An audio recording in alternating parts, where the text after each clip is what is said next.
Bonjour Jean, bonjour Angel. Je vois que tu es en présence d'un grand champion, Jean, aujourd'hui. Ben oui, aujourd'hui on est avec Angel Rodriguez qui a été champion du monde et puis champion d'Espagne. Donc il va nous montrer un petit peu comment on utilise la colle à asticot, parce que c'est quand même quelque chose où nos pêcheurs français ont souvent du mal à savoir l'utiliser. Il y a 50 000 choses qui sont expliquées et pas toujours les bonnes. Là on a affaire à un expert qui utilise ça tous les week-ends. Il va donc pouvoir nous expliquer quelle est la meilleure méthode pour coller les asticots, même si en fait il peut y avoir plusieurs méthodes qui vont s'adapter suivant les parcours, s'il faut des boules d'asticots qui collent davantage ou moins.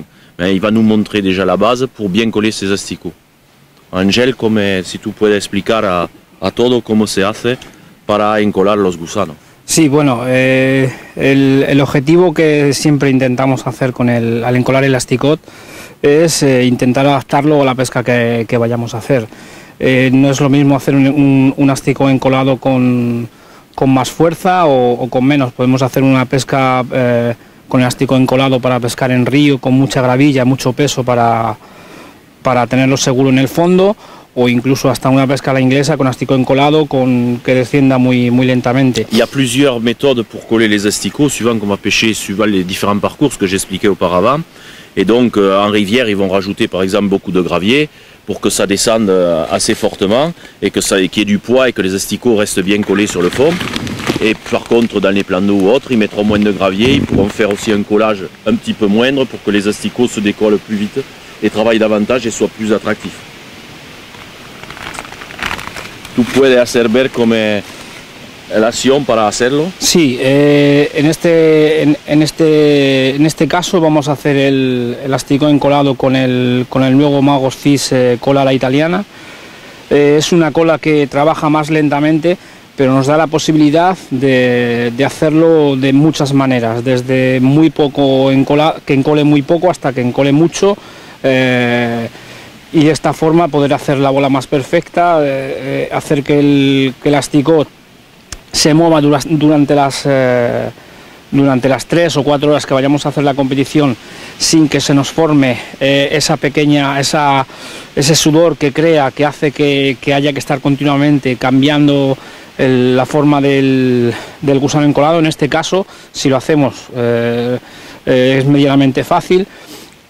Nos permite esta cola de hacer el asticot encolado de la forma que queramos y con muy pocos retoques durante las 4 horas, no tener la sensación de que el asticot digamos que la masa del asticot va cambiando. Luego es muy importante para cuando tengamos el asticot encolado, dos cosas. Una, el sol, si el sol va directamente al asticot encolado, influye menos que el agua, pero influye. Y después, en el caso de que haya lluvia, es muy importante tener un recipiente como este con la cremallera para taparlo del agua, porque en el momento que tengamos una humedad que cae directamente al asticot encolado preparado, deja de tener su acción. Alors, il va utiliser la nouvelle colle, la Maggot Fix colle à l'italienne. C'est une colle qui est un petit peu spéciale, qui permet, une fois qu'on a collé les asticots, que les asticots se maintiennent parfaitement pendant les 4 heures de pêche, si on pêche 4 heures, et qu'on n'ait pas besoin de retoucher à la colle. Une fois qu'on a fait le collage, il se maintient parfaitement. Bien entendu, il faudra protéger les asticots du soleil et de la pluie, parce que ça pourrait avoir tendance à changer le degré de collage sinon des asticots. Mais c'est une colle vraiment parfaite et qu'on peut utiliser de toutes les manières qu'on veut, ou très collante ou peu collante, et qui par contre a un gros avantage, c'est qu'elle maintient le degré de colle durant toute la partie de pêche. Et ce qui est bien par rapport aux autres colles qui souvent ont tendance soit à sécher, soit à trop s'humidifier par le fait que les asticots peuvent transpirer et donc vont redonner de l'eau.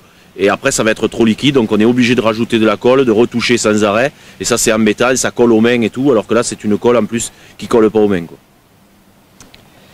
Bueno, vamos a empezar a prepararlo. En este caso pues vamos a mezclar lo que es un litro aproximadamente de asticot con 1 kilo de gravilla.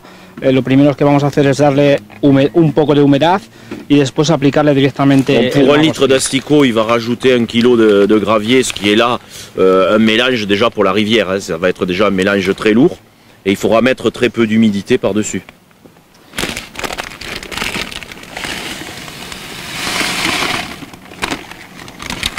Les asticots doivent être bien nettoyés et parfaitement propres. Il faut enlever la sure et il faut rendre les asticots le plus propre possible. Et bien sec aussi serait certainement. Oui. Voilà, au bon, départ, après, il réhumidifie. D'accord.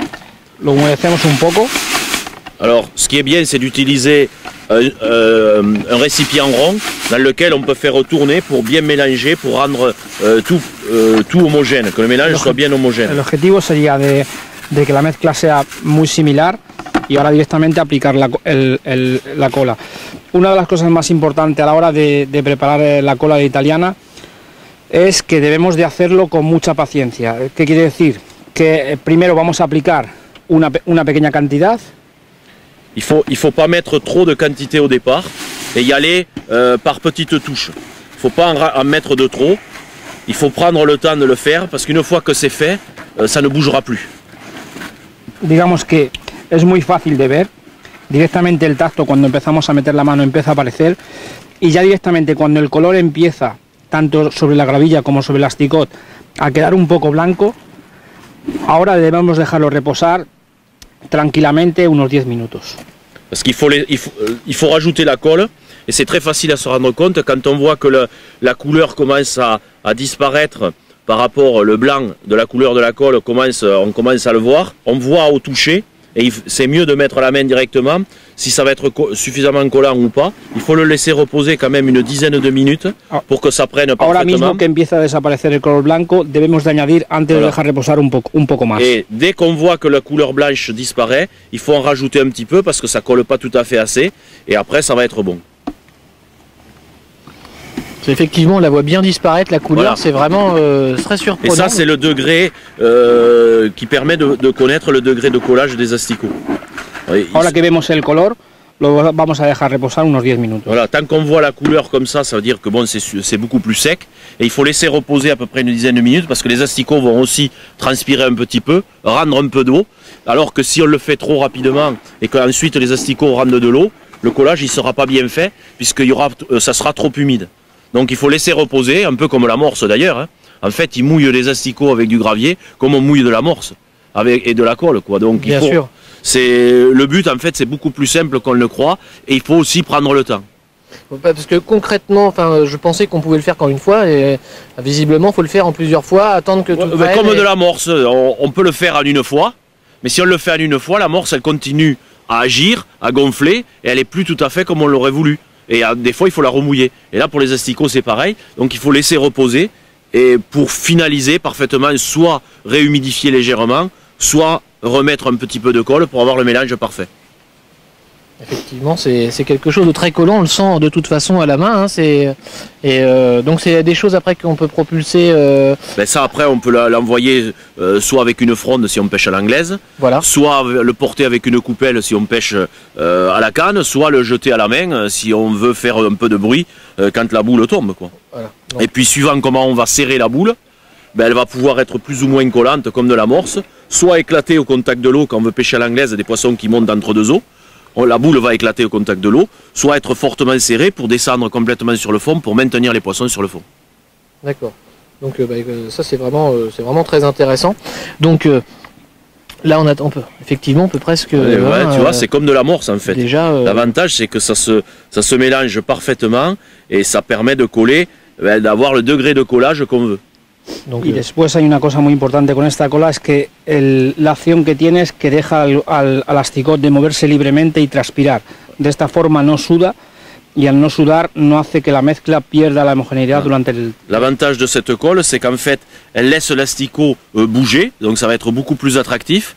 Et en plus, elle empêche l'asticot de transpirer, ce qui fait que le mélange va rester similaire au mouillage initial. Et donc on n'aura pas besoin de le retoucher. Et ça c'est un point très très important parce que c'est le gros problème du collage des asticots, c'est que ça évolue dans le temps et qu'après on est obligé de rajouter de la colle, après ça fait une croûte par-dessus et c'est une catastrophe, on n'arrive pas à bien coller. Eh ben, un grand merci en tout cas pour tous ces conseils parce qu'on a vraiment vu comment ça se passe. C'est très intéressant. Merci beaucoup en tout cas Angel pour tes conseils et Jean aussi pour pour la traduction, c'était pas facile, mais je crois qu'en tout cas c'est très intéressant pour tous les pêcheurs de voir exactement aujourd'hui. C'est vrai que c'est. Et là on peut faire une boule. Sí, voilà. Todavía nos faltaría unos minutos para acabar de compactar totalmente y de dar la textura ideal como a un engodo, como ha dicho Jan, pero ya comienza a poder hacerse la bola. En este caso, si là on peut voir que déjà ça a commencé, on n'a pas attendu les 10 minutes, mais déjà on peut faire, il faudra attendre encore 2-3 minutes supplémentaires pour qu'elle soit parfaite, mais voilà. Là c'est déjà très bien, et ça fait comme une amorce, et on a la texture exactement que l'on veut. Donc le conseil qu'on peut donner aussi, c'est surtout prendre le temps de bien les coller. Oui, puis laisser reposer pour finaliser le mouillage. Si c'est nécessaire, si on s'est trompé, mais bon, lui il est habitué et au premier coup il est arrivé à donner le mouillage idéal avec la quantité de colle qui correspond en faisant tout ça à l'œil. Bon, on pourrait le faire de façon mesurée, mais disons qu'on peut dire qu'il faut l'équivalent de 4 bouchons comme ça de colle suffisent pour coller 1 litre d'asticot. D'accord. C'est à peu près la mesure qu'on peut donner, à peu près 4 bouchons de colle. Qu'on peut rajouter, on en met 3 au départ, on en rajoute un autre après, et ça va coller à peu près à 1 litre d'asticot. Par contre, si on rajoute des cailloux, il faudra peut-être mettre 2 bouchons de plus de colle, parce que, et si on veut que ça colle un peu plus, en remettre encore 2 autres. Mais 4 pour 1 litre d'asticot, c'est à peu près la mesure. Il n'y a pas besoin une boîte complète pour 1 litre d'asticot. Un grand merci pour tous ces conseils, merci beaucoup. Un grand champion en face de nous, c'était très intéressant d'avoir tous ces conseils. Et puis en espérant maintenant que ça puisse servir aussi à un maximum de pêcheurs pour coller les asticots et avoir des mélanges absolument parfaits comme celui-ci en tout cas. Merci beaucoup. Merci à vous. Très bonne journée.